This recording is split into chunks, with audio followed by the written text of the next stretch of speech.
Assalamu alaikum. Bismillahirrahmanirrahim. Now start from the second part of lecture number 2, that is all about the strain and stress strain. Now start from problem number 209, that is all about that we have an aluminium bar that have a cross sectional area of 0.5 inch square, and we can apply the load at the position that is shown in this figure, and we have to compute the total change in length of the bar, and E is given elasticity of modulus that is 10 into 10 raised to the power 6 psi. We have to find that how this aluminium should be elongate, and we can find the total changing of elongation. So first of all, the we have to find the elongation on each bar. First of all, the first one bar is 6000 force यहाँ पे लगता है, 7000 यहाँ पे, 5000 pound यहाँ पे और 4000 यहाँ पे. ये हमारे पास डायग्राम है. इसका जो लेंथ है ये 3 फीट है, ये 5 फीट है, ये 4 फीट है. नाउ ये फर्स्ट वन केस यहाँ पे इस तरह है कि यहाँ पर 6000 पाउंड फोर्स लगता है, और इसके बरक्स इसको स्टेबल करने के लिए इसके खिलाफ भी 6000 फोर्स लगेगा. तो P1 जो हमारे पास है वो 6000 पाउंड फोर्स है, जो कि टेंशनल फोर्स है, because they are against the each other. In second case if we break this bar in the middle, so it will become just like date.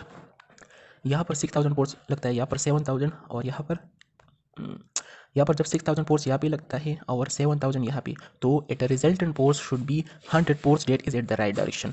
So to stable this 100 force we have to apply the resultant force of 100 pound in the opposite direction. तो P2 भी हमारे पास 100 pound force हो गया. Now अब third case ये है कि हम इस ही बार को यहाँ पर काट दें. तो 6000 पाउंड फोर्स यहाँ पे लगता है, 7000 यहाँ पे. सो इन दोनों की रिजल्टेंट में जब 7000 से 600 माइनस करेंगे, क्योंकि एक दूसरे के खिलाफ है, तो 700 पाउंड फोर्स इस तरफ पे बच जाएगा, 100 पाउंड फोर्स इस तरफ पे बच जाएगा, और 5000 फोर्स इस तरफ पे लगता है. तो कौन सा ज़्यादा है? ये 5000 ज़्यादा है. तो 5000 माइनस 100, तो हमारे पास 4000 फोर्स लेफ्ट साइड में बच जाएगा यहाँ तक. नाउ इस 4000 को बैलेंस करने के लिए यहाँ पे हम इसके खिलाफ 4000 फोर्स यहाँ पे लगाएंगे. तो ये हमारे पास जो P3 है वो 4000 पाउंड फोर्स रह जाएगा. नाउ यहाँ पे जो फोर्स लगता है वो टेंशनल फोर्स है, क्योंकि एक दूसरे के खिलाफ है. यहाँ पर जो फोर्स लगता है वो कंप्रेसिव फोर्सेस है, क्योंकि एक दूसरे के सामने है. और यहाँ पर जो फोर्स लगता है वो भी टेंशनल फोर्स है, बिकॉज 4000 यहाँ पे लगता है, 4000 ये इस तरफ लगाता है. तो ये हमारे पास टेंशनल फोर्स है. P1 हमारे पास 6000 पाउंड, P2 हमारे पास 1000 पाउंड, एंड P3 हमारे पास 4000 पाउंड. सबसे मुश्किल काम यहाँ तक था कि आप इसको फाइंड कर दें कि कौन से बार में कितना फोर्स लगता है. Now according to the formula, elongation is equal to PL divided by AE. Here E is given and A is also given in the question. Now if we have to find the total elongation, so we have to add the elongation of each section. So in the first section the elongation is positive, that is tension. We take tension as positive, and we take compression as negative. So in the first one this is tension, so this is positive elongation. Minus क्यों है? क्योंकि दूसरे वाला जो है इसमें compression है, और कंप्रेशन माइनस में होगा. तो दूसरे वाला जो कंप्रेशन है वो माइनस में है, और जो तीसरा कंप्रेशन है वो भी टेंशन में है, तो वो भी पॉजिटिव होगा.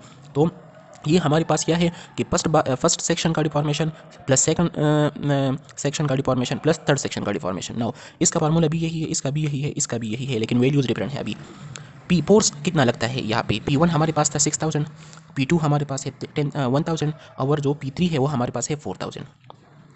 नाउ 3 मल्टीप्लाई बाई 12, ये क्या चीज़ है? ये हमारे पास लेंथ है, और लेंथ को ये 3 फीट था ना, यहाँ पे 3 फीट है, और 1 फीट में 12 इंचेस होते हैं. तो इसको इसमें तब्दील करने के लिए इसको 12 पे मल्टीप्लाई करना होगा. तो 3 मल्टीप्लाई बाई 12. इसी तरह ये वाला जो है ये 5 है, तो 5 मल्टीप्लाई बाई 12. इस तरह ये वाला जो है ये 4 फीट है, तो 4 मल्टीप्लाई बाई 12. ये हमारे पास लेंथ है, ये L. नाउ नीचे हमारे पास एरिया सारों का सेम है, 0.5 इंच स्क्वायर है, तो 0.5 इंच स्क्वायर, 0.5 एंड 0.5. नाउ ई है, यहाँ पर भी ई है, तो ई भी सारों का सेम है, तो वो भी सारों का सेम ही लग जाएगा. नाउ जब आप इसके कैलकुलेशन करेंगे तो इसी डिफॉर्मेशन आ जाएगा 0.0696. नाउ यहाँ पर एक पॉइंट है, पॉइंट ये है कि इसका जो आंसर आ गया वो पॉजिटिव आ गया. तो पॉजिटिव का मतलब ये है कि एलोंगेशन टेंशन होगा, क्योंकि पॉजिटिव हमें क्या शो कर रहा है? टेंशन शो कर रहा है. इस mean that total elongation in the bar should be this much, and that will be in tension. इसी तरह का हमारे पास दूसरा एग्जाम्पल प्रॉब्लम है, जो कि 210 नंबर प्रॉब्लम्स है, जो कि भी सेम है, लेकिन इसमें सिर्फ डायरेक्शंस और कुछ फोर्सेस का डिफरेंस है. यहाँ पर 4000 पाउंड यहाँ पे लगता है, और 6000 पाउंड यहाँ पे लगता है, बाकी सेम ही है. नाउ अभी गौर से समझना. इस तरह है कि हम इस सारी सेक्शन में, इस सारी बार में हम क्या मालूम करते हैं? एलांगेशन मालूम करता है कि किस तरह एलांगेट होगा इस फोर्सेस की वजह से. क्या ये एलांगेट होगा, क्या ये कंप्रेस होगा? Now first of all we can take the first section, then the second section, then the third section. We can find the forces in the first section, the second and the third. मेरी बात का मतलब ये है कि हम इस सारे सेक्शन में एलोंगेशन मालूम करते हैं। तो सबसे पहले हम फर्स्ट सेक्शन में एलोंगेशन मालूम करेंगे कि इसमें कितना है, फिर दूसरे में मालूम करेंगे कि इसमें कितना। अगर इसमें ए एलोंगेशन है, इसमें बी एलोंगेशन है, इसमें सी एलोंगेशन है, तो हम इन सारों को ऐड करेंगे तो हमारे पास टोटल एलोंगेशन आ जाएगा ना। तो इसी तरह से यही प्रॉब्लम है हमारे पास। जब इसमें हम फोर्स मालूम करेंगे, यहाँ पे 4000 पाउंड फोर्स यहाँ पे लगता है। अब इसमें फोर्स कैसे मालूम करेंगे, हम हर एक सेक्शन को मिड में काटेंगे और मिड में काटने के बाद वो मालूम करेंगे। हमने इस सेक्शन को मिड में काट दिया। नाउ ये सेक्शन ये बच गया, ये बच गया। अभी यहाँ पर 4000 फोर्स, यहाँ पे 4000 फोर्स यहाँ पे 4000 फोर्स यहाँ पे लगता है और इसके बरक्स इसको बैलेंस करने के लिए 4000 फोर्स यहाँ पे लगता है। 7000 इसमें नहीं आता क्योंकि हमने इसको यहाँ पे काटा है। तो P1 हमारे पास 4000 पाउंड हो गया। नाउ अब हम इस दूसरे सेक्शन में इसको काटेंगे तो ये 4000 फोर्स यहाँ पे लगता है और 7000 यहाँ पे, दोनों का डायरेक्शन सेम है तो दोनों ऐड हो जाएंगे। 7000 प्लस 4000 तो ये बन जाएगा 11000 और इसके बरक्स 11000 लग जाएगा। तो इसका मतलब ये है कि जो P2 है वो हमारे पास 11000 पाउंड हो गया। नाउ अब इसको हम इस तीसरे सेक्शन में काटेंगे तो ये 4000 प्लस 7000, क्योंकि सेम डायरेक्शन है तो 11000 बन जाएगा। अब 11000 यहाँ पे और 5000 इसी डायरेक्शन में है तो 11000 और 5000 ये अलग डायरेक्शन है तो ये माइनस हो जाएंगे। 11000 माइनस 5000 तो ये बन जाएगा 6000। अब ये बड़ा है तो ये 6000 यहाँ पे लग जाएगा इसी तरफ, 6000 इसी तरफ और 6000 इसी तरफ। तो इसका जो P3 है यहाँ पे ये 6000 बच जाएगा। तो इसका मतलब ये है कि P3 हमारे पास 6000 है। नाउ अब इस तरह है कि यहाँ पर भी एक फोर्स लगता है, यहाँ पर भी ये 4000 फोर्स लगता है और इसको बैलेंस करने के लिए यहाँ भी 4000 फोर्स लगता है। ये वाला जो सीन है ना, यहाँ पर 4000 और इसके बरक्स यहाँ पर भी उसमें 4000 फोर्स लग जाएगा जब हम इसको इस पे काटेंगे। तो ये कंप्रेशन फोर्स है, इस वजह से इससे माइनस लग गया है। नाउ दूसरे वाला जो है यहाँ पर एक फोर्स लगता है और यहाँ पर तो ये भी कंप्रेशन है तो इससे भी माइनस है। नाउ यहाँ पे ये 6000 बच गया था और यहाँ पर भी 6000 तो ये भी कंप्रेशन फोर्स है तो ये भी माइनस में आ जाएगा। नाउ अब हम इन सारों को माइनस करेंगे एक दूसरे के साथ। बाकी फार्मूला सेम है, P L divide by A E same ही है सारों में। पी जो है वो फर्स्ट वन में 4000 है, सेकंड वन में 11000 है और थर्ड वन में 6000 है। और इसका जो लेंथ है वो भी सेम है, 3 5 है और इसका 4 है और सारों को 12 से मल्टीप्लाई करेंगे और इसी आंसर आ जाएगा। वो एलोंगेशन नेगेटिव है। नेगेटिव का मतलब ये है कि इसमें एलोंगेशन आया है लेकिन वो कंप्रेशन है। कंप्रेशन इसका मतलब ये कि वो शॉर्टनिंग है, कंप्रेशन का मतलब शॉर्टनिंग है, इसको शॉर्ट करेंगे। Now problem number 211। In problem number 211, the question is that we have a bronze bar that is fastened between a steel bar and aluminium bar. There is a bronze bar between steel and aluminium bar and axial load are applied at the position indicated. Find the largest value of P. आप P का largest value find कर दें। That will not exceed overall deformation of 3, जिसका deformation 3 से ज़्यादा ना हो। For the following stresses now, 140 megapascal stress in the steel and 120 megapascal stress in the bronze and 80 megapascal stress in the aluminium. Assume that assembly is suitable brace to prevent buckling. Elastic of modulus for the steel is also given. For the bronze and aluminium, this is given data. Now we have to find the largest value of P की। P का value क्या है? Now यहाँ पर P की मुख्तलिफ forces लगते हैं तो हम P का लार्जेस्ट वैल्यू फाइंड करेंगे। दूसरा काम क्या होगा, P will not exceed of overall deformation of 3 और P की वजह से जो डिफॉर्मेशन आता है वो डिफॉर्मेशन 3 मिलीमीटर से ज़्यादा नहीं होना चाहिए।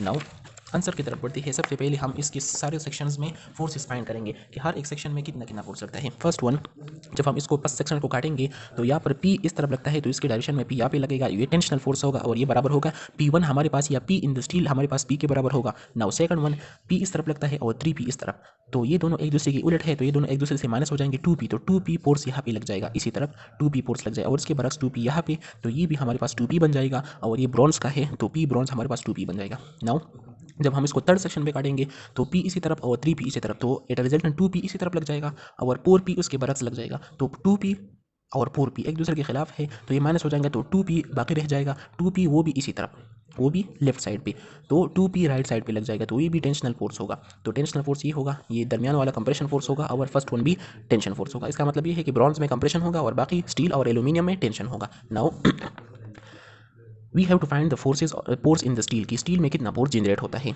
तो इसका जो स्ट्रेस है वो हमारे पास गिवन है 140 मेगापास्कल, इसका एरिया जो है वो हमारे पास गिवन है तो हमने इसका फोर्स कैलकुलेट कर दिया। नाउ फोर्स मालूम करेंगे ब्रॉन्ज का, तो इसका भी स्ट्रेस गिवन है और एरिया भी गिवन है तो इससे ब्रॉन्ज का फोर्स मालूम हो जाएगा।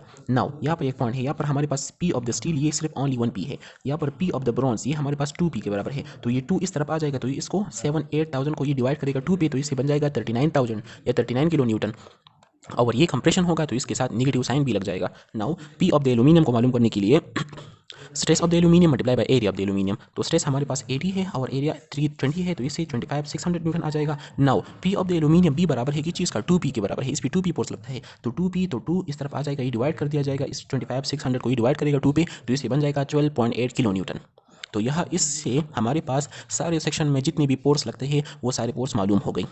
नाउ क्वेश्चन में हमें मालूम क्या करना है, हमें मालूम करना है कि लार्जेस्ट वैल्यू ऑफ पी कितना होना चाहिए, कि हम कितना पी इस पे डाल सकते हैं, ये मालूम करेंगे।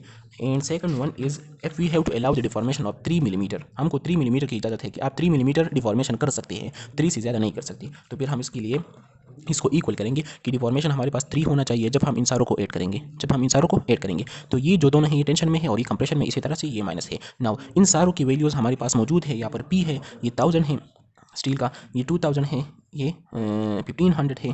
नाउ 480 ये हमारे पास क्या है, P L divide by A ई है, P L divide by A ई है। नाउ जब हम इसको रीअरेंज करेंगे और इससे पी मालूम हो जाएगा हमारे पास, वो हो जाएगा 84.61 kilo newton, 84.61 kilo newton. Now we have to use the smallest value of P, this is the allowable stress, but we can have to use the smallest value of p, and the smallest value of p is the that we can find is 12.8 kilonewton. So 12.8 kilonewton is their answer. Now we are moving towards the problem number 212. Here they said that this is a rigid bar ABC as shown in the pig. A hing at A पर हमारे पास एक हिंग point है, एक pin support है, that is supported by steel, हमारे पास एक स्टील है यहाँ पे एक स्टील रॉड है एट बी पोजीशन पे। आपको क्या मालूम करना है, largest load that can be applied at C, हम सी पे कितना लोड अप्लाई करें if the stress in the steel is limit to, अगर इस स्टील में जो स्ट्रेस है वो कितना है, वो है हमारे पास 30 KSI, और vertical movement of the C must not exceed 0.10 inches. यहाँ पर हमारे पास अभी मूवमेंट भी है कि ये सी जो मूवमेंट कर सकता है ये 0.10 इंच कर सकता है, इससे ज़्यादा नहीं कर सकता। और स्टील का जो स्ट्रेस है वो भी गिवन है, हमारे पास जो लिमिट है एरिया जो है वो भी गिवन है, लेंथ ऑफ द स्टील भी गिवन है, और इलास्टिक मॉडुलस वो भी गिवन है। So base on the mass stress of steel more stress of steel rod, summation of movement at point A is equal to 0, इस पे 0 ले लो। नाउ इसी पॉइंट पे नीचे जो फोर्स लगेगा वो force multiply by this distance, this is 5 feet, so 5p, ये बराबर हो जाएगा ये स्टील जो फोर्स, जो टेंशनल फोर्स जो ऊपर वाला फोर्स है, ये force multiply by this distance, this is 2 feet, so 2 multiply by PST. Now we have to find the PST and we have to find the P, and we can calculate it how much P is required. We can calculate this much force. Now P is equal to, ये 5 इस तरफ आ जाएगा तो 2 divide by 5 PST आ जाएगा। Now जब हम इसको divide करेंगे तो 0.4 आ जाएगा। नाउ यहाँ पर हमारे पास PST क्या चीज़ है, ये हमारे पास फोर्स है जो स्टील की वजह से है, तो स्टील में कितना फोर्स होगा, तो इससे फोर्स मालूम करने के लिए उसने हमें स्ट्रेस भी दिया हुआ है और एरिया भी मालूम है, तो इससे हम फोर्स मालूम कर सकते हैं। तो stress multiply by area is equal to force of the steel, so stress is 30 KSI और एरिया इज 0.50। तो जब हम इसको मल्टीप्लाई करेंगे तो इसी तो इसे आ जाएगा 6 किलो पास्कल, 6 किलो पाउंड पर square inch. So P is equal to 6 kips.